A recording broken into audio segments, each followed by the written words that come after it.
So as the Arcs of Omen campaign continues on, there are yet more small, simple boarding patrol sets coming our way to help you add to or perhaps start a new army to bring to the new boarding action missions. Today GW have shown off 4 brand new ones with the Mech, the Chaos Daemons, the Genestealer Cults and the Death Guard all stepping foot onto the battlefield. As per the recent Chaos and Space Marine boarding patrols, we should expect these to be around £65, although the imminent price change which is coming may change that, perhaps to 70 or so, but I think for this video we will stick with the £65 price tag because that is what we have as a precedent. So straight off the bat you can say they are a decent chunk cheaper than the current combat patrols, and of course yes they do come with a bit less stuff, but they are 100% good ways to get a small boarding patrol style force up and ready for combat. The Mech set features a Tech Priest Dominus, 5 Sicarans either as Ruststalkers or Infiltrators, 3 Cataphrons again with a dual build option as Breachers or Destroyers, and also 10 Skitarii which can be made as Vanguard or Rangers. So there is essentially, if you look at it in some ways, almost 2 completely separate full armies in here, depending on how you want their loadout to be. And so if nothing else you can say this set does come with a solid bit of customization. On the price front you're looking at around £122.50 for the whole lot separately, so this is actually a whopping 47% off. If you buy it in this box, it gets you essentially half the box for free, so it is a very good value one I think. You can pretty much count it as getting the Dominus and all the Skitarii as totally free. So if you need to flesh out, so to speak, your Mech force, this could be a good way to just get some more bodies for that purpose.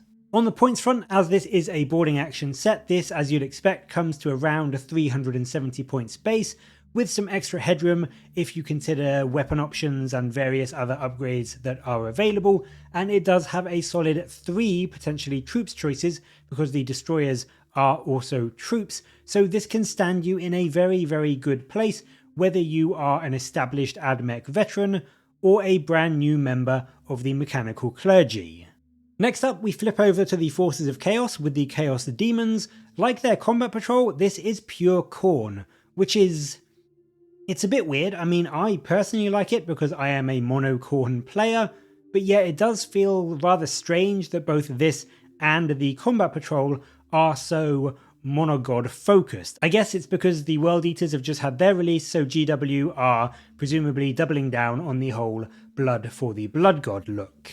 It's not a bad box by any means, with 10 Bloodletters and 10 Fleshhounds in it. They are a solid troops choice and a very nice, cheap, fast attack choice now.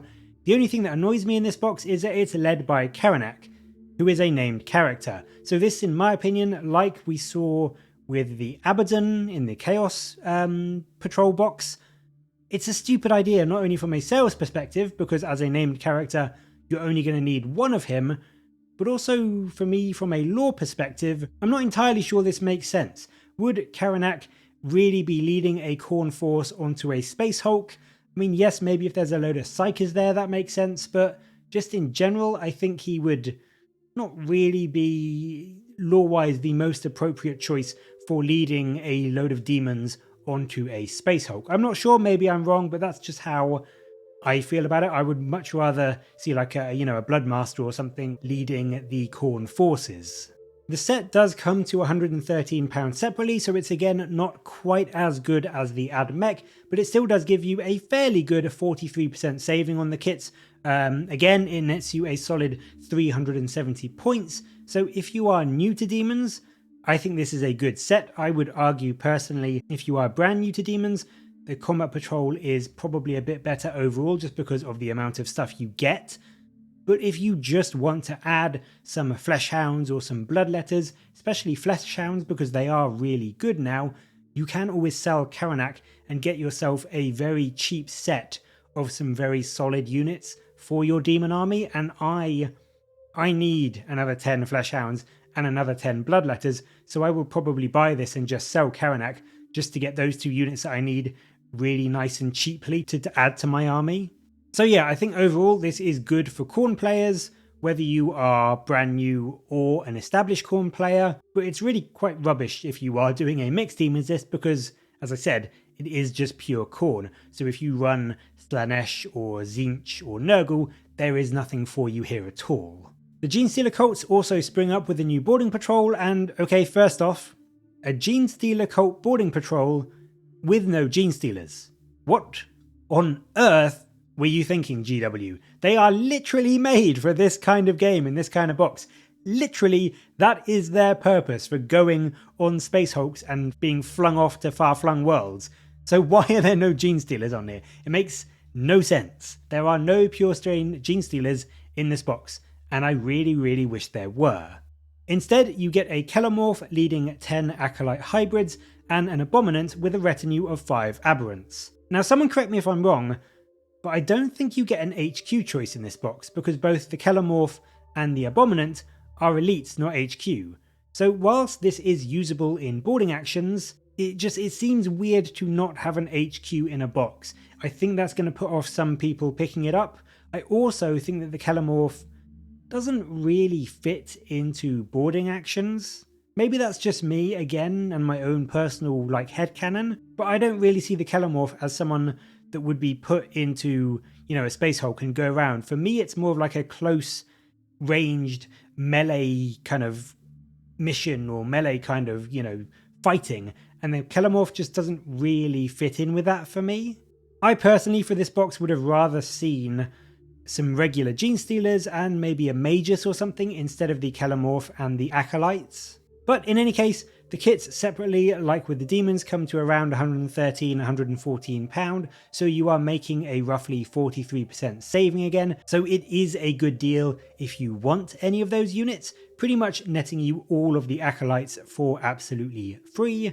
It also comes to 390 points before any other weapon upgrades, so you can fairly easily make a solid 500 point combat patrol just by buying in another HQ choice. So overall, it's not bad. It gives you some really cool, fun units. I just don't think it's particularly fluffy, and I think it's a bit odd that they give you 2 characters, neither of which is an HQ choice. Finally, we go back to Chaos and we have the Pestilent Death Guard this time. This set brings along 14 models, appropriately enough for Nurgle, with 3 Death Shroud Terminators and 10 Plague Marines, all led by a Lord of Virulence. This, I think, is a really solid, really strong, fluffy boarding action list. It's got Terminators, it's got slow-moving immobile infantry in the Plague Marines, and it's got a dude with a Plague Flamer to fill the tight corridors of a Space Hulk. It is super cool, and it's going to be really fun to play both with and against, I think. Coming in at a whopping £125, this set also gives you a really nice 48% discount, which is really impressive, and in fact the 10 Plague Marines separately are £65, so this does pretty much get you the Lord of Virulence and the Death Shroud for absolutely free.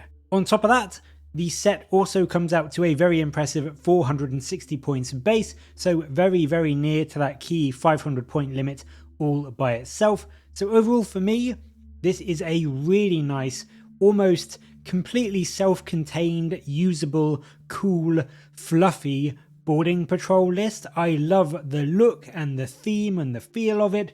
I love how much you get points-wise, and I think it's one of the best savings we've seen in a set like this for a very, very long time. So if you want to start Death Guard or just bag yourself some more very cheap models, this is definitely going to be a set that you're going to want to grab.